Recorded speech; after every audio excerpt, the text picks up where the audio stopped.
आज मुझे काफी खुशी हो रही है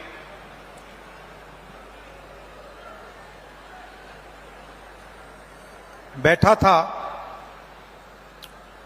और मुझे ये रिमोट कंट्रोल दिया गया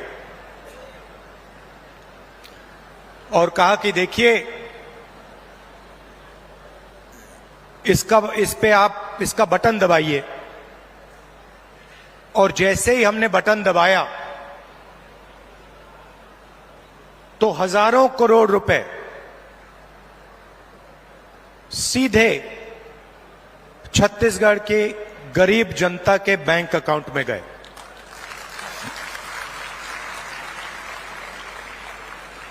ग्रामीण आवास न्याय योजना में तकरीबन 50,000 लोगों को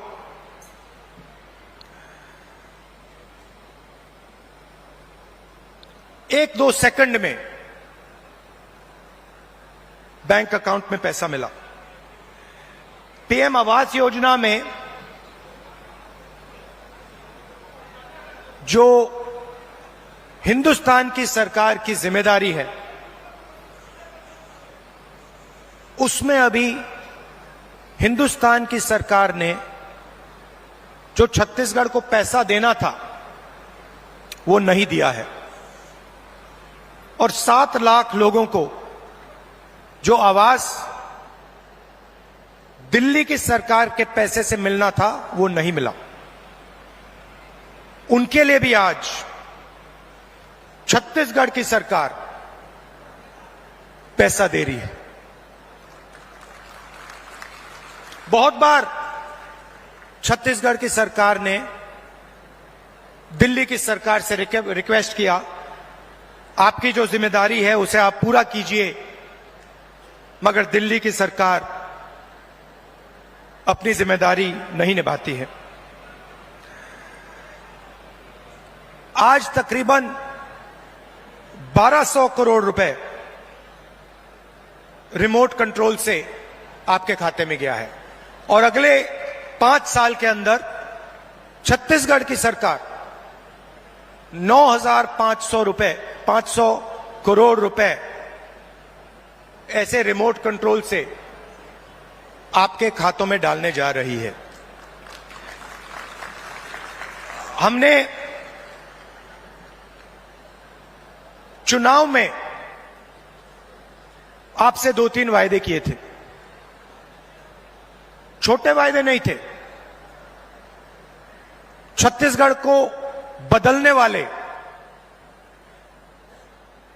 छत्तीसगढ़ की नींव को मजबूत करने वाले वायदे थे। किसानों का कर्जा माफ,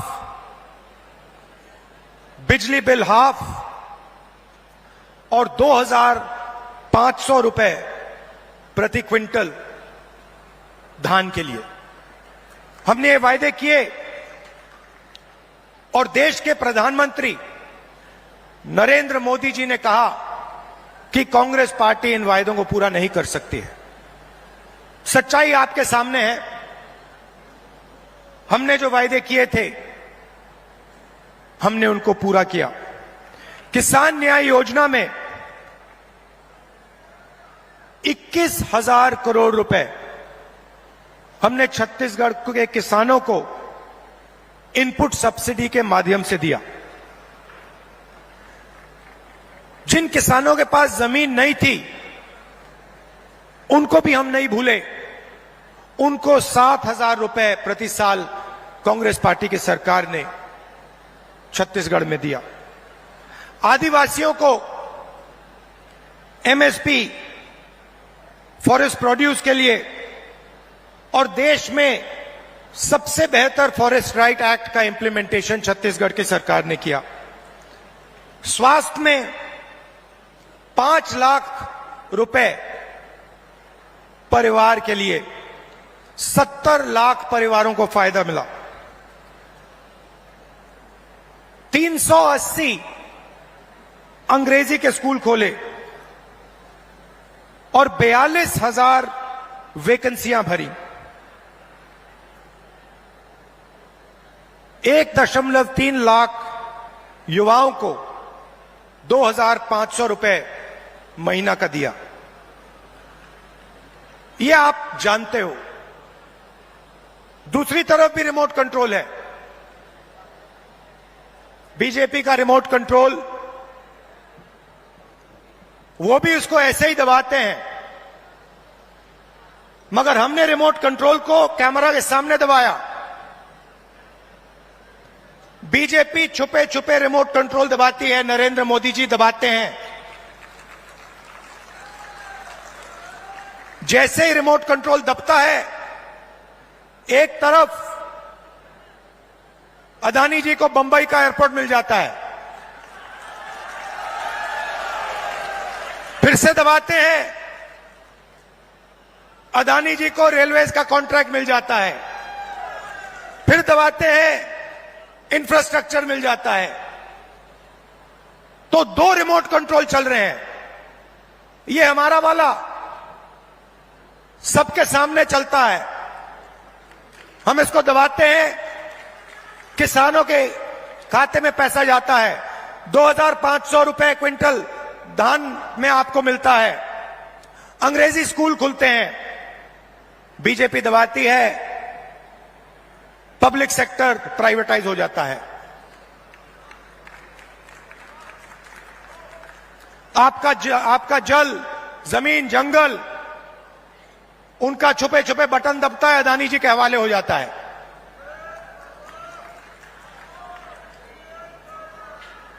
तो दो तरीके के रिमोट कंट्रोल हैं। अब मैंने उनके रिमोट कंट्रोल के बारे में पार्लियामेंट में बात उठाई। मैंने नरेंद्र मोदी जी से पूछा कि मोदी जी, आपका अदानी जी के साथ क्या रिश्ता है? डिफेंस में अदानी जी को पूरा का पूरा फायदा, पोर्ट्स में पूरा फायदा, एयरपोर्ट्स में पूरा फायदा। आपने 5 किसानों के कानून, काले कानून बनाए, उसमें उनको फायदा देने की कोशिश की। तो मैंने उनसे पूछा, नरेंद्र मोदी जी, आपका रिश्ता क्या है?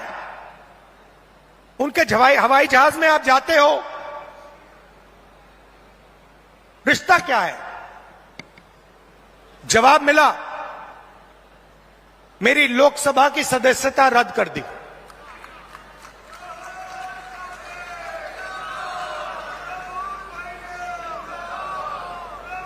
कोई फर्क नहीं पड़ता, हम कांग्रेसी हैं, हम सच्चाई रखते हैं आपके सामने, हम आपसे झूठे वायदे नहीं करेंगे, और हम जो कहते हैं वो करके दिखाते हैं। अब एक नया मुद्दा उठा है। नरेंद्र मोदी जी जहां भी जाते हैं, ओबीसी वर्ग की बात करते हैं। करते नहीं करते हैं? करते हैं ना। कांग्रेस पार्टी ने कास्ट सेंसस किया था, याद है आपको? याद है? उसमें हिंदुस्तान में हर जाति के कितने लोग हैं, वो डेटा हिंदुस्तान की सरकार के पास पड़ा हुआ है। नरेंद्र मोदी जी वो डेटा पब्लिक को नहीं दिखाना चाहते। क्यों नहीं दिखाना चाहते, मैं आपको बताता हूं। मैंने कास्ट सेंसस पे भाषण दिया, आपने देखा होगा, जैसे ही मैं कास्ट सेंसस की बात करता था, कैमरा उधर हो जाता था। ठहरिए ठहरिए ठहरिए, जैसे ही मैं कास्ट सेंसस की बात करता हूं, लोकसभा में बात की, वैसे ही कैमरा उधर हो जाता है। मैंने एक आंकड़ा निकाला, हिंदुस्तान की सरकार को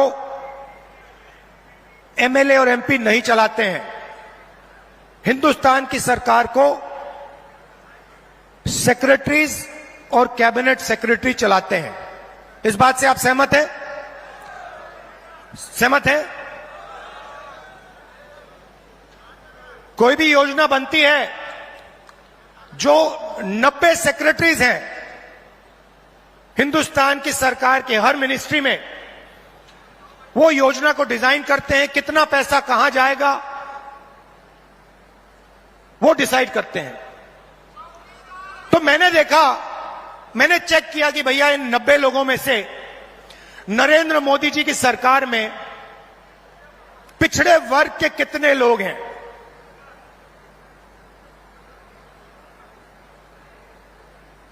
आप हिल जाओगे। 90 लोगों में से सिर्फ 3 लोग ओबीसी समाज के हैं, और वो 3 लोग हिंदुस्तान का सिर्फ 5% बजट कंट्रोल करते हैं।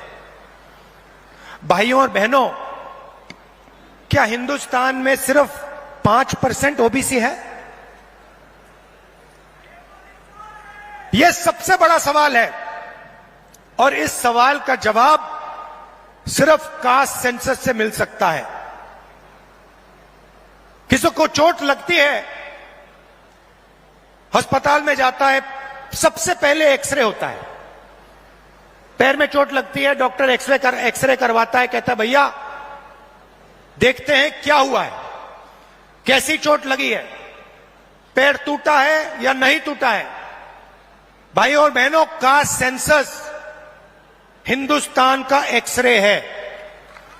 इससे पूरे देश को पता लग जाएगा कि ओबीसी कितने हैं, दलित कितने हैं, आदिवासी कितने हैं, महिलाएं कितनी हैं, जनरल कास्ट के लोग कितने हैं। और एक बार ये डेटा हिंदुस्तान की जनता के हाथ में होगा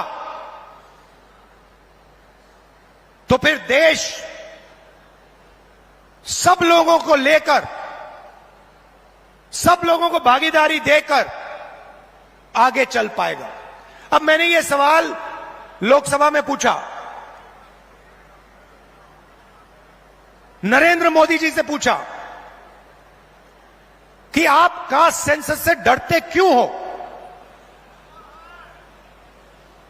कास्ट सेंसस का डेटा सबके सामने रख दो, जो आपकी सरकार की सच्चाई है आप हिंदुस्तान की जनता को दिखा दो, डरो मत। मगर नहीं, उनके मंत्री कहते हैं हमारे ओबीसी के विधायक हैं, ओबीसी के सांसद हैं, और उन्हीं सांसदों से आप लोकसभा में बात करो, वो आपसे कहते हैं कि भैया देखो हमारे से कोई कुछ पूछता नहीं है, हम कुछ बोल नहीं सकते, हमें तो यहां मूर्ति जैसे रखा हुआ है। असली निर्णय हिंदुस्तान के सेक्रेटरी लेते हैं, ब्यूरोक्रेट लेते हैं, नरेंद्र मोदी जी लेते हैं। तो अगर ओबीसी को भागीदारी देनी है, दलितों को, आदिवासियों को, महिलाओं को भागीदारी देनी है, तो कास्ट सेंसस करवाना ही पड़ेगा। और अगर नरेंद्र मोदी जी कास्ट सेंसस नहीं करवाएंगे तो जैसे हमने कहा था यहां पे, जैसे ही हमारी सरकार आएगी पहला कदम कास्ट सेंसस होगा, और ओबीसी को जो भागीदारी मिलनी चाहिए वो कांग्रेस पार्टी करके दिखाएगी।